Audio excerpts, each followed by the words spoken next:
Չոբան Կարոն սարերի մի հովիվ էր վիթխարի, բոյ բուսաթին նայելիս մարդու զարզան դեր գալիս, բայց զոքանչը անսահման Սիրուն փարում էր նրան։ Հետո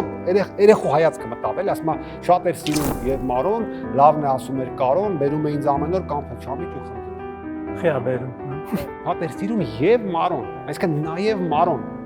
Ով էր ամենաշատը սիրում։ Զոքանչը Թումայանի կյանքը թե լավ գիտեք այդ տամակները բաները կարդացել եք ստեղծագործական, այդ Մարոն իրան հանգիստ չէր տալի։ Այն ով քեզ տեսեց Մարո ջան, ով անիծեց Մարո ջան, այդ կտորը ամենավերջում ավելացել Թումայանը, գիտես չէ, այդ փաստերը բաները որ կարդում էի ժամանակին,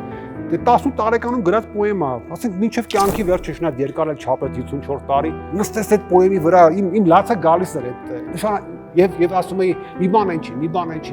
չի, էլի 54 տարեկանս այդ քո 7 տարեկանի այդ հիշողությունը քեզ կարծում է Չի մարսել, հա։ որտեվ դա պարզապես մահ չէր, որ երեխա էր, գնաց, բախվեց ինչ-որ process-ի հետ, որը իր տարիքին չէր, կենսաբանորեն նույնիսկ էլի, ֆիզիոլոգիապես, եւ գնար զորից գցեր